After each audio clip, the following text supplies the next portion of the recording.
ठीक है। अब ये सब कुछ चल रहा था, अब इसी बीच किसकी डेथ हो गई? लाल बहादुर शास्त्री की। लाल बहादुर शास्त्री की डेथ के बाद नई प्राइम मिनिस्टर बनी कौन? इंदिरा गांधी। इंदिरा गांधी पहले से भी सेंसिटिव थी to the demands of what? Non Hindi speaking states. Prime minister बनने के बाद उन्होंने इस टास्क को और सीरियसली लिया और उन्होंने 1963 के एक्ट में अमेंडमेंट किया 1967 में, और कुछ बातें जो हैं वो ऐड कर दी which were in the favour of what? Of the non Hindi speaking states. उन्होंने कहा कि देखो, हिंदी तो ऑफिशियल लैंग्वेज रहेगी, हिंदी के साथ साथ इंग्लिश भी ऑफिशियल लैंग्वेज रहेगी। हिंदी कब तक ऑफिशियल लैंग्वेज रहेगी? हिंदी तब तक ऑफिशियल लैंग्वेज रहेगी जब तक नॉन हिंदी स्पीकिंग स्टेट्स चाहते हैं। तो जब तक नॉन हिंदी स्पीकिंग स्टेट्स को प्रॉब्लम नहीं है, हिंदी को भी हम ऑफिशियल लैंग्वेज मानेंगे, उसके साथ साथ क्या होगी ऑफिशियल लैंग्वेज? इंग्लिश। तो ये दो काम हो जाएंगे, है ना। इसके बाद उन्होंने कहा, बात आई यूपीएससी की, तो यूपीएससी में दो माध्यम हो गए, इंग्लिश और हिंदी, है ना। और उन्होंने कहा कि इंग्लिश और हिंदी के अलावा जितने भी रीजनल लैंग्वेजेस हैं जो शेड्यूल 8 में हैं, उन सब में यूपीएससी का पेपर कंडक्ट होगा, ठीक है। और सभी स्टेट्स को 3 लैंग्वेज फॉर्मूला जो है अडॉप्ट करना पड़ेगा। कौन सा फॉर्मूला? 3 लैंग्वेज फॉर्मूला, यानी आप 3 भाषाएं पढ़ाएंगे। जो नॉन हिंदी एरियाज हैं उनमें रीजनल लैंग्वेज हिंदी और इंग्लिश, जो हिंदी स्पीकिंग एरियाज हैं उसमें हिंदी इंग्लिश या कोई रीजनल लैंग्वेज, या जनरली संस्कृत पढ़ाई जाती है। कहां पे? हिंदी स्पीकिंग एरियाज में। हम सब ने संस्कृत पढ़ी है? बालक के रूप बताओ। बब बब बब बब बब बब। समझ गया मैं, आता है तुमको। लिखो। कहा 5वीं तक पढ़ी है संस्कृत? 8वीं तक पढ़ी है? 10 तक पढ़ी है? अच्छा स्कूल था यार तुम्हारा। 5वीं से 8वीं। वैदिक गणित पढ़ी है? वैदिक मैथ्स? वैदिक मैथ्स नहीं पढ़ी? हाँ,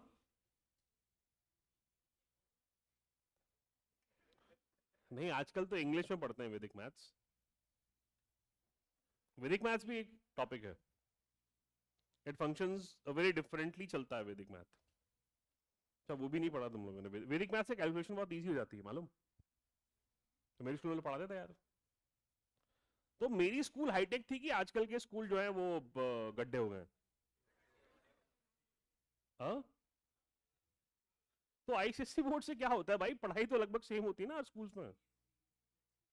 सीबीएसई अच्छी होती है ऐसा तुमको लगता है ना। हाँ, वो कई बार लोग मुझे पूछते हैं कौन सी स्कूल से हो, वो कौन सा बोर्ड था, मैं कहा आईसीएससी। अरे मैं कहा भाई शक्ल पे क्यों जा रहे हो, पढ़ के आए हो वहीं से? मैं बोले नहीं ऐसा, मैं तो आईसीएससी वाले ऐसा थोड़ी है कि आते जाते इंग्लिश बोलने लगते हैं, वो पढ़ाई जाती है ना। इंग्लिश बोलना ना बोलना वो तो अगले के ऊपर है। और इतना कोई हार्ड एंड फास्ट रूल नहीं था हमारे स्कूल में कि इंग्लिश बोलो कि नहीं बोलो। हम तो खुलेआम बघेली में बात करते थे। हाँ, हाँ इंग्लिश पढ़ते थे दबा के। हाँ, इंग्लिश खूब पढ़ाई गई हमको, पर ऐसा कोई मैंडेशन नहीं था। हाँ, वो जब वो क्या कहते हैं वो प्रिंसिपल और बाकी जो सिस्टर विस्टर हुआ करते थे, एक तो क्या है ना, the English which we speak and the English that I was taught was very different, है ना। मेरे टीचर्स ने कभी जीरो नहीं बोला, सेरो। हाँ सेरो, वो सारे केरला के थे, सेरो ना, जीरो नहीं सेरो। वॉट होता है ना, वाट डू वांट, तो उनका थोड़ा सा अलग था जो पढ़ाया करते। कई बार तो पहले समझ में नहीं आता था क्या कहना चाह रहे हैं, और कई तो ऐसे थे कि वो अपने मुंह पे ही बोल के वहीं पे रुक जाया करते थे। यू अरे सर तेज से बोलो, हम नॉर्थ इंडियंस हैं, we are not cultured south Indians, we are uncultured north Indians. जब तक तेज आवाज में बात नहीं करोगे हमको समझ में नहीं आएगा, है ना। साउथ इंडियंस नॉर्थ इंडियंस को थोड़ा रूड समझते हैं, because south Indians they tend to speak softly and north Indians are what? Very loud. They are not loud, very loud. आप जितना नॉर्थ में जाते जाएंगे उतने लाउड लोग मिलते जाएंगे आपको, है ना। मध्य प्रदेश में तो फिर भी थोड़ा सा मालवा में दाल बाटी खा के इंसान, है ना, आराम से बात करता है। हमारे बघेलखंड आओ कभी, धीमी आवाज क्या होती है हर कोई तेज आवाज में बात करता है, ऐसा लगेगा कि लड़ रहे हैं बस। बुंदेली में भी ऐसा लगता है ना, दो अगर बुंदेली में बात कर रहे हो तो ऐसा ऐसा समझ में आता है कि बस एकदम हुई लठमार अभी, जो नॉर्मल बातें हैं उनकी। और हरियाणवी सुन लोगे तो और लगेगा कि अरे ये तो गाली दे रहे हैं एक दूसरे को, पर that is their way of what. हाँ पर सॉफ्ट है मालवी, पर मालवी में इज्जत नहीं है, तुम इज्जत होती है यहाँ पे, है ना। पापा को भी तुम बोल रहे हो तुम लोग, हाँ, पापा को आप कहते हो।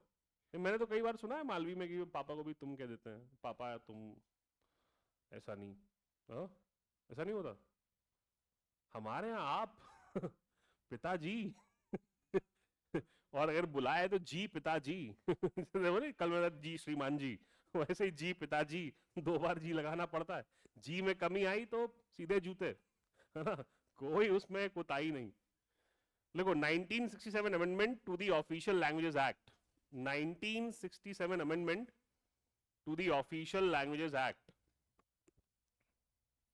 1967 amendment to the official languages act, इसीलिए कहता हूं हर कोई इंदिरा गांधी, एक्टिंग चाहे कोई कितनी भी कर ले।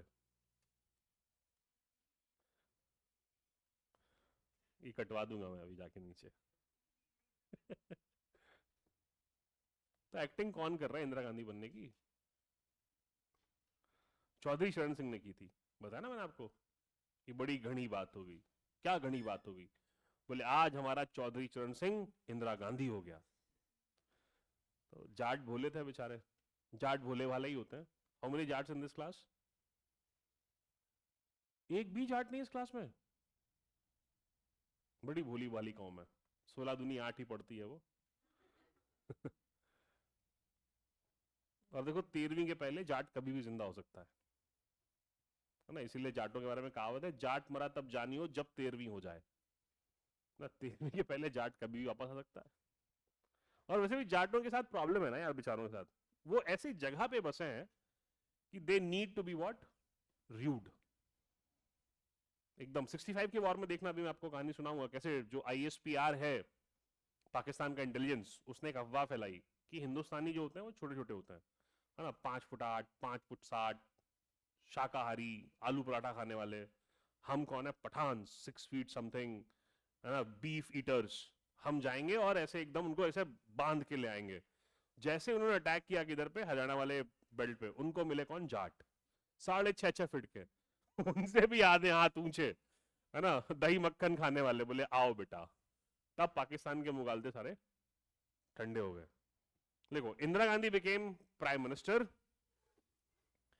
Indira Gandhi became prime minister and was very sensitive to concerns of, Indira Gandhi became prime minister and was very sensitive to the concerns of non-Hindi speaking population, non-Hindi speaking population,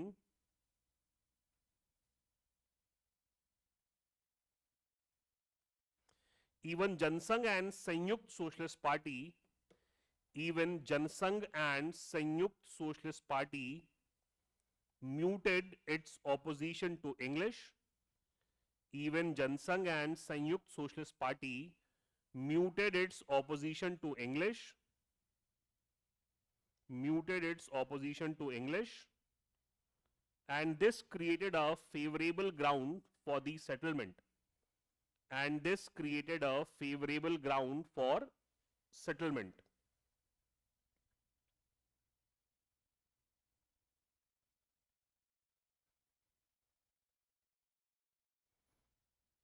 आगे लिखो, English would be official language. English would be official language. English would be official language. In addition to this, in addition to this, and as long as, sorry, in addition to this,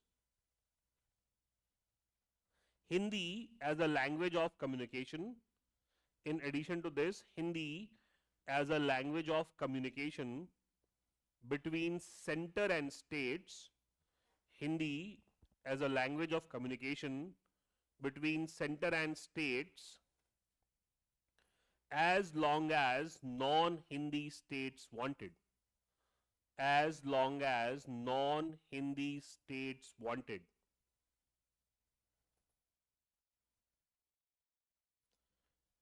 लिखो, UPSC exams will be conducted not only in Hindi and English medium, UPSC exams will be conducted not only in Hindi and English medium, not only in Hindi and English medium, but also in all regional languages, but also in all regional languages.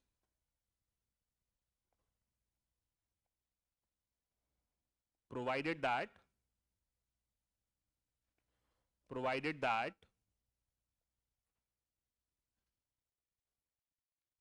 candidate must have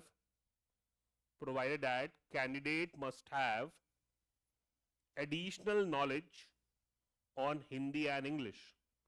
Provided that candidate must have additional knowledge on Hindi and English. इसीलिए UPSC में आप लोगों को 2 language के paper देने होते हैं last में, है ना। और एमपीपीएससी में तो पूरे प्रॉपर हिंदी के 2 पेपर होते हैं। फिर उसके बाद जब आप सिलेक्ट हो जाएंगे यूपीएससी में, तो जो भी कैडर आपको एलोकेट होगा, उस कैडर की जो भाषा है वो आपको सिखाई जाएगी। That will be part of what, of A course, है ना। एमपीपीएससी वाला तुमको कुछ नहीं सिखाया जाएगा, है ना। कोशिश की जाएगी कि जो बुंदेली बोलता है उसको बुंदेलखंड में रखें, जो बघेली बोलता है उसको बघेलखंड में रखें, मालवी वाले को मालवा में, निमाड़ी वाले को निमाड़ में। ये ऐसे ही चलता है। और वो चंबल वाले को चंबल में। आप मतलब आपको गृह जिला नहीं मिलेगा, आजू बाजू दे देंगे ताकि आप उसकी टेरेन को समझ सको, है ना। ऐसा बहुत रेयर देखने को मिलेगा कि कोई आदमी बघेलखंड का है, नौकरी मालवा में कर रहा है।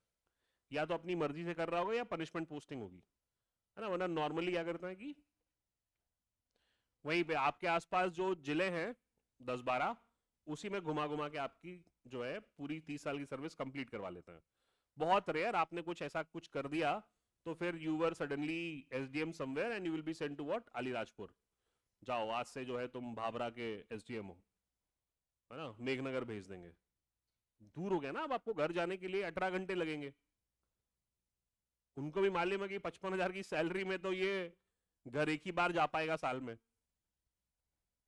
सैलरी की बात कर रहे हैं ना अपन, अपना फोकस सैलरी पे है ना। हाँ, कृपया करके फोकस सैलरी पे बनाए रखें, अभी से सोच खराब ना करें।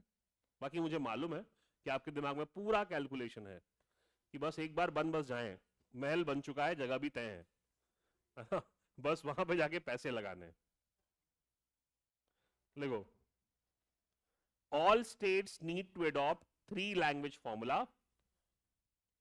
All states need to adopt 3 language formula for non-Hindi areas. For non-Hindi areas, regional language plus Hindi plus English. Regional language plus Hindi plus English.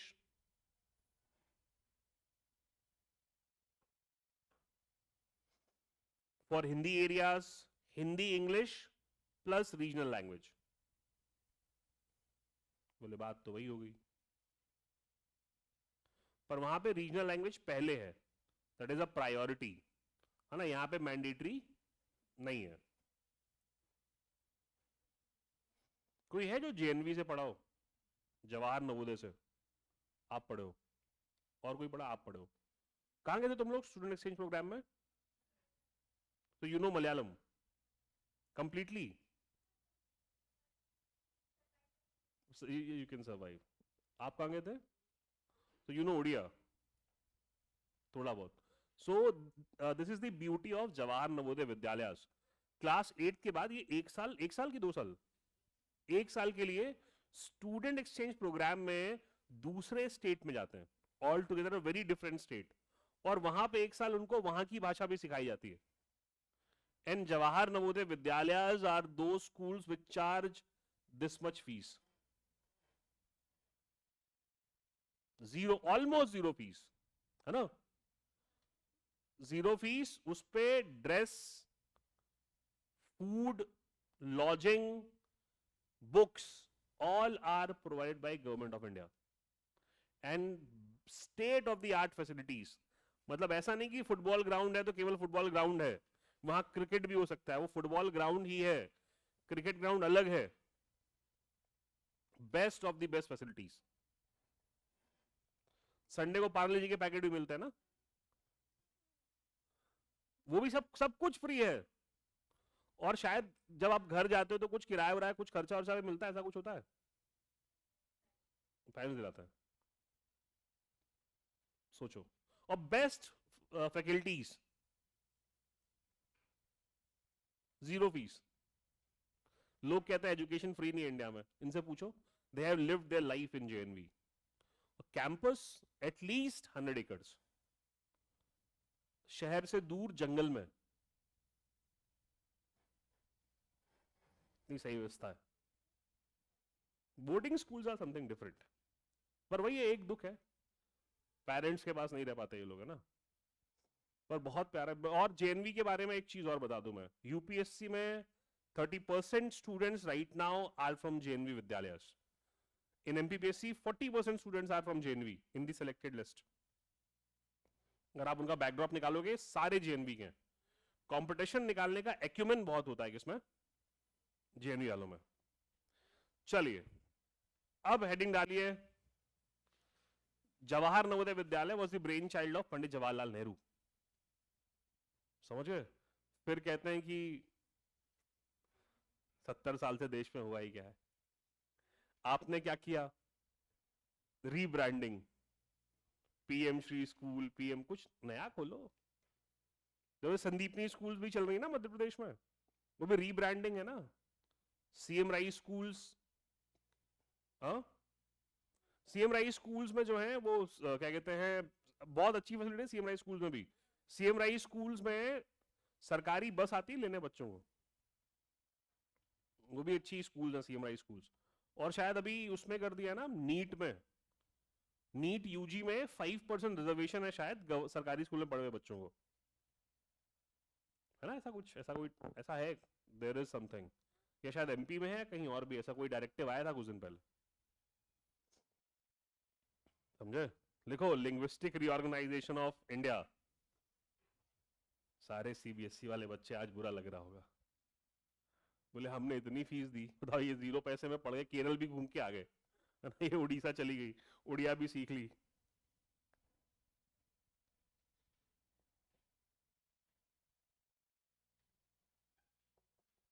Linguistic reorganization of India. सबसे पहली बात आप लिखिए, need for linguistic reorganization. Need for linguistic reorganization, क्यों आवश्यक था linguistic reorganisation.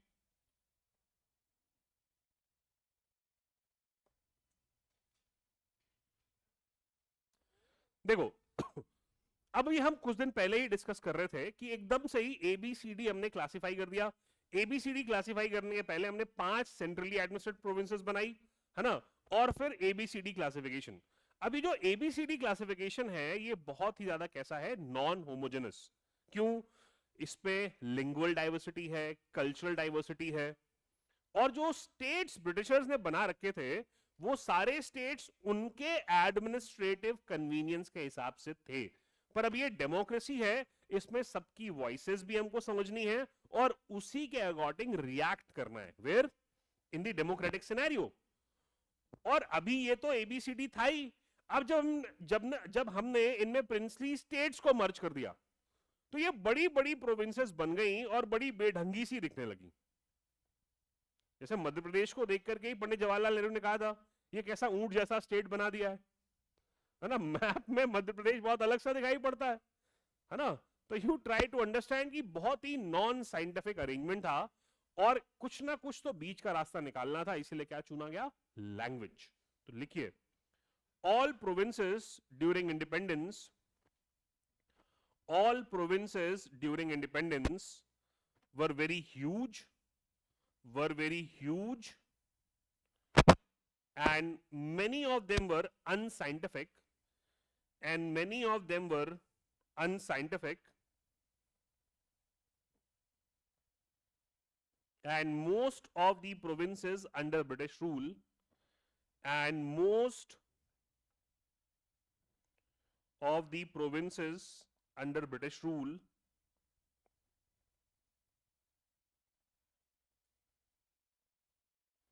were multilingual and multicultural. Most of the provinces under British rule were multilingual and multicultural.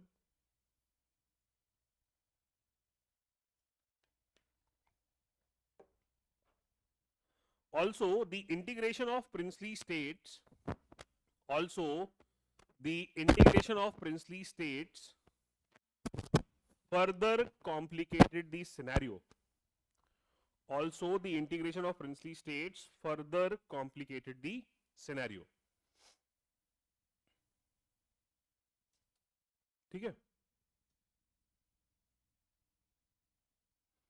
अब मैंने आपको बताया कि जब हम रिऑर्गेनाइजेशन करते हैं या कभी हमको रिऑर्गेनाइजेशन करना हो तो बड़े सारे बेसिस हमारे पास हैं जिनके हिसाब से हम रिऑर्गेनाइज कर सकते हैं, है ना. पर फिर भी अगर यूनिटी और इंटीग्रिटी की बात हो तो हम किसको प्रेफर करते हैं?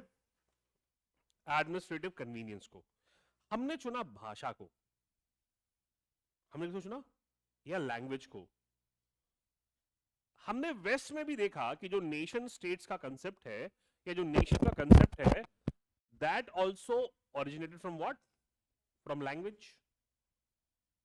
व्हाई डू यू थिंक या व्हाट आर योर व्यूज कि लैंग्वेज को एक क्राइटेरिया मानना चाहिए कि नहीं मानना चाहिए? Should language be a criteria for reorganisation? नहीं. क्यों?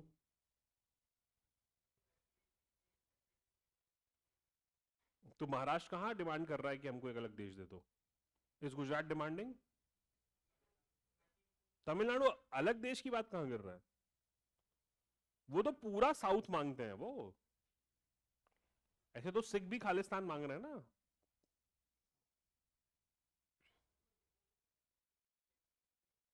कहां इंपोज कर रहे हैं? हमने उनपे अपनी लैंग्वेज इंपोज कर दी है. वो कहां कर रहे हैं? मराठी इंपोज कहां कर रहे हैं? They are just saying if you are in Marathi speak Marathi. In Rome do as Romans do.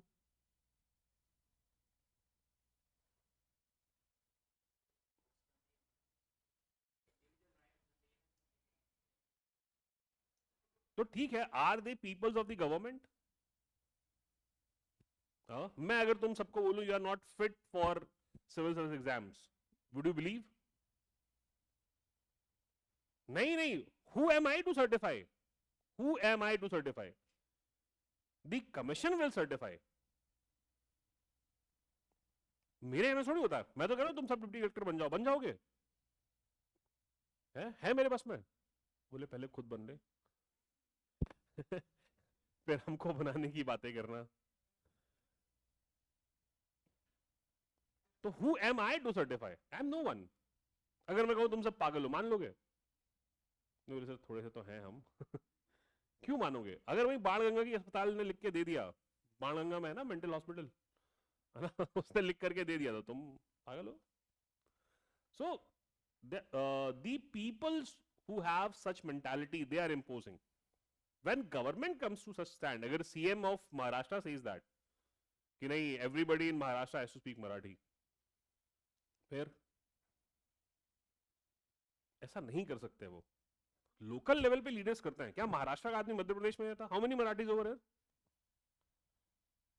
You are a Marathi. केवल एक ही मराठी. हाँ, तो आपको हिंदी बोलने के लिए फोर्स किया गया? You choose it by choice. Marathi भी आती तुमको?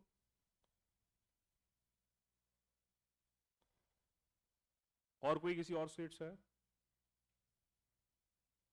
You are from Maharashtra, you know Marathi. So were you imposed? Yeah, was it imposed on you to learn Marathi? आपने सीखा क्योंकि आप वहां रह रहे थे तो वो आम बोलचाल में सीख जाता आदमी. पर सरकार थोड़ी कह रही है यार सर, क्योंकि अब देखो जैसे ये दो मराठी यहाँ पे हैं, ऐसे अभी वो जेफ नहीं आया, वो गुजराती है ना. ऐसे बहुत सारे लोग हैं अलग अलग कल्चर्स के. तो फिर ऐसा थोड़ी है कि महारा केवल यहाँ का आदमी महाराज जाके काम कर रहा है, वहां का आदमी भी तो काम कर रहा है. Many of them are working Gurgaon. फिर गुड़गांव के जाट गुज्जर यादव बोलेंगे हरियाणवी बोल.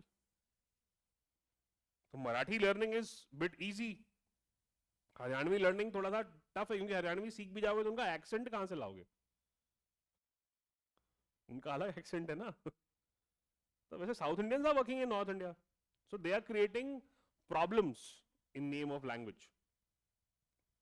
75 साल हो गए, ऑलमोस्ट सबको हिंदी आने लगी.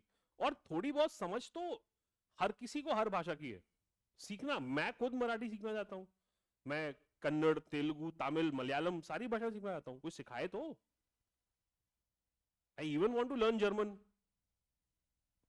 या स्पेनिश, स्पेनिश बहुत सारे देशों में बोली जाती है।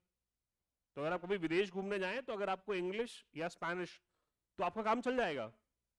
मेजोरिटी कंट्री है तो इंग्लिश बोल रही है, स्पेनिश बोल रही है। वो चाह रहे ना हम मल्टीलिंगुअल बना रहे, लोग कोर्स करते हैं भाषा सीखने के।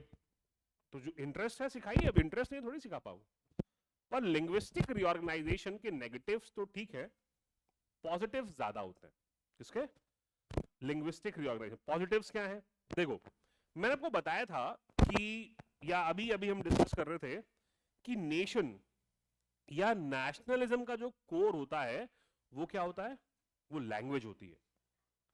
Germans made Germany, Italians made Italy, है ना?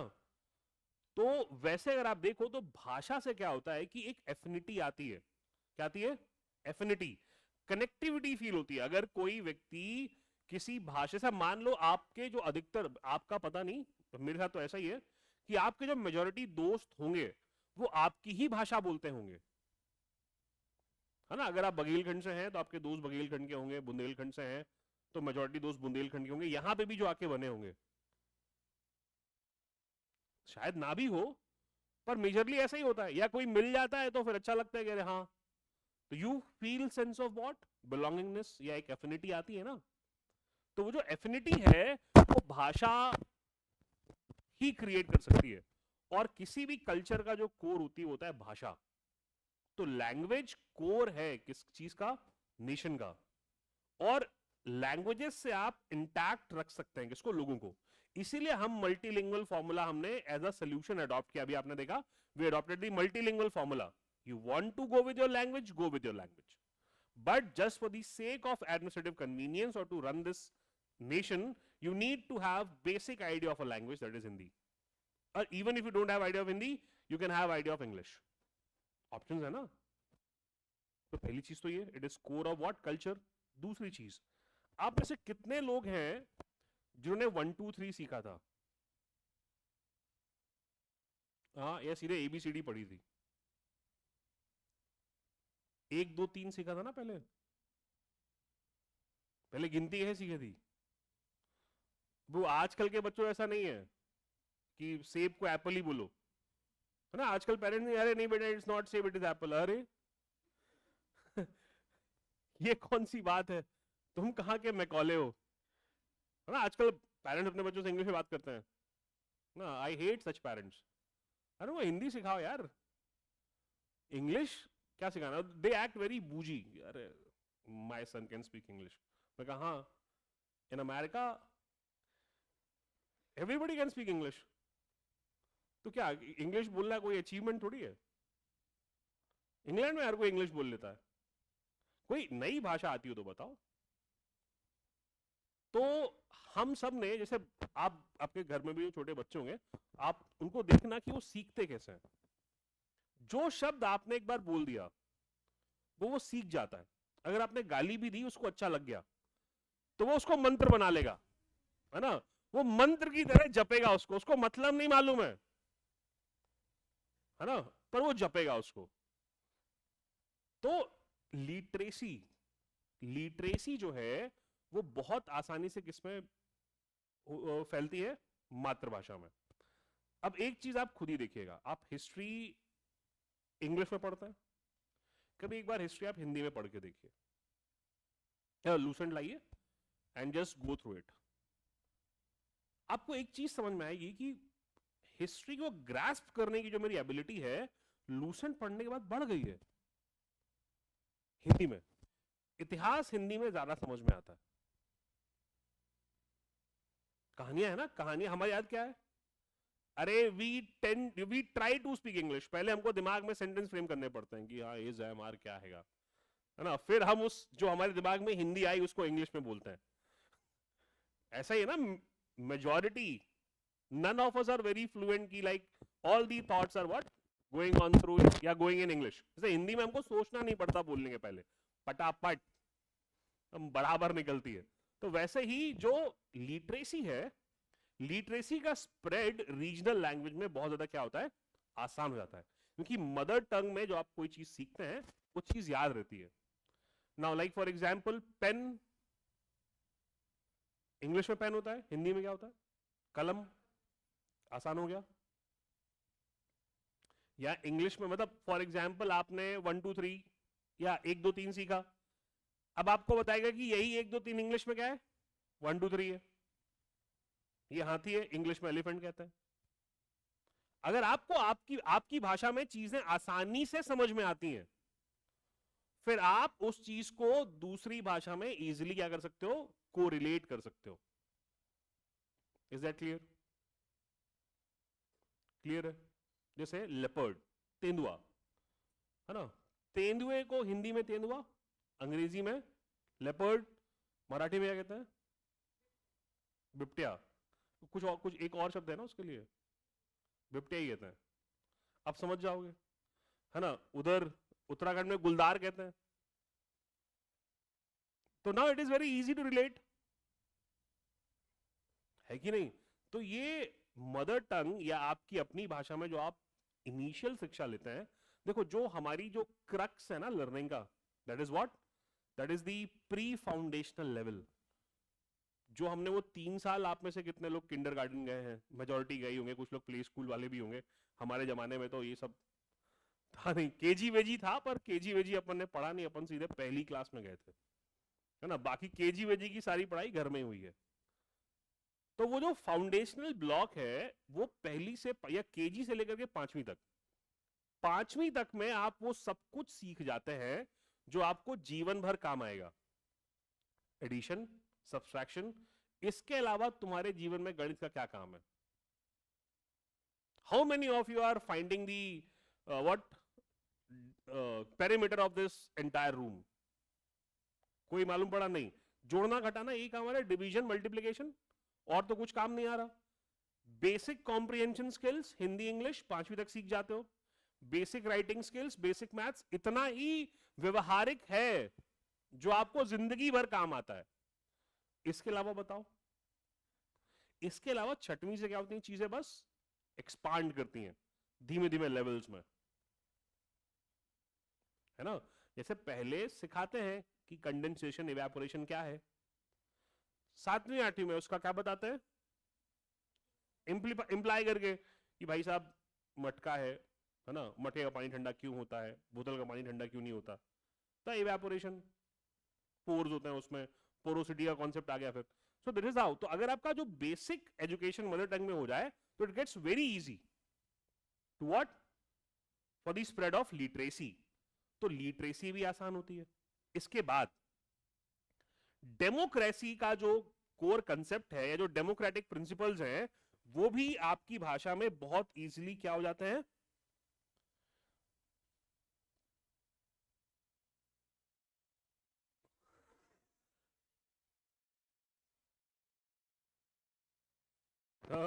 प्रमोट हो जाते हैं, या डेमोक्रेसी का जो फंडामेंटल है वो बहुत आसानी से हर किसी तक पहुंच जाता है भाषा पे। देखिए मेरी बात समझिए, चुनावों में आपने अक्सर देखा होगा कि जो नेता लोग हैं वो लोकल लैंग्वेज का ही यूज करते हैं। हाँ, वैसे आप नेता के पास जाओ, आपसे खड़ी हिंदी में बात करेगा। चुनाव आते ही मालवी, बघेली, निमाड़ी, बुंदेली, एकदम डायरेक्टली उसमें बात करने लगते हैं। क्यों? क्योंकि अब उनको भीख मांगनी है ना? जब आप भीख मांगने गए थे तब वो इंग्लिश में बोल रहा था, अब उनको भीख मांगनी तो आपकी भाषा में। तो डेमोक्रेसी आपको वही सेंस ऑफ बिलोंगिंगनेस लगती है। तो डेमोक्रेसी का भी जो फ्लो है या जो डेमोक्रेसी का भी क्या प्रोस्पेक्ट है आगे बढ़ने का, that is very easily facilitated by what, by language. Lingual state है, आपको लगता है हमारा स्टेट है, तो ज्यादा से ज्यादा पार्टिसिपेशन इंश्योर होता है। सरकार की बातें कह पाना, आपकी बातें समझ पाना, दोनों एंड पे बहुत ज्यादा आसान हो जाता है। तो पहली चीज किसी कल्चर का कोर होता है, दूसरा लिटरेसी, और तीसरा डेमोक्रेसी। इन तीनों ही फंडामेंटल्स को बढ़ाने के लिए language is what, important. So that is why we chose linguistic reorganisation. हालांकि हमने ये लगभग वेस्ट से ही सीखा, है ना, पर ये एक अच्छा फंडामेंटल है ना? इसीलिए भाषाई हम, इसीलिए हम जो बेसिक शिक्षा है वो हम किस में देने की कोशिश करते हैं? मदर टंग में। अरे यार, तो छोटा बच्चा उसको बोलोगे ईट, क्या ईट? तो खाओ। हाँ खाओ, है ना? ये ईट वाले बच्चे फिर आगे चल करके जो है ये नहीं, ईंट नहीं मारते हैं। ये जो ईंट वाले बच्चे हैं ना, जब ये देखो दो तरह के बच्चे होते हैं। एक एक हमारे ऐसे जो, या हम सब जैसे जो गांव में हुए, है ना, those who were what subjected to enormous bullying, जो आ रहा है वही देके जा रहा है। मैं मार क्यों खा रहा हूं मुझे नहीं पता है, पर घर का जो बड़ा आ रहा है मार। हाँ, जैसे मैं घर का सबसे बड़ा था, घर में कोई भी शैतानी करे, ये रहा होगा नेता।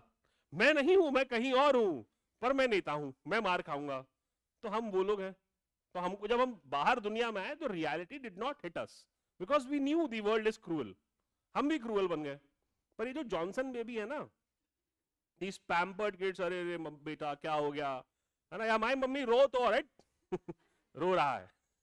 तो ये जॉनसन बेबी जब असली दुनिया में आते हैं, फिर उनको हमारे ऐसे बच्चे मिलते हैं, है ना, those who have been forged in hell, है ना, जो जीवन की सारी यातनाएं सह के आए, रॉड बैट, वो कपड़े, वो धुलने वाली क्या, मुगरी क्या कहते हैं उसको, मुगरी कहते हैं, हाँ, वो बेलन चिमटे सब पड़े हम पे, स्कूलों में लड़े हम। फिर जब वो हमसे भिड़ते हैं तो हम थोड़े से जोक कर देते हैं, वो हरासमेंट का कंप्लेन लिखाने चले जाते हैं, है ना। ये वही लोग हैं जो सुसाइड कर रहे हैं। हाँ, इनको बेसिक सर्वाइवल स्किल्स नहीं मिले ना। हमको तो मालूम है, हमको कहीं तुम छोड़ दो अंडमान निकोबार में, हम वापस आ जाएंगे। अब इससे बुरा क्या होगा जीवन में। तो इसीलिए ये शुरू में ईट नहीं होना चाहिए, खाओ या खा है ना। चलो, कोई डाउट है यहां तक? एनी डाउट क्लियर नहीं है?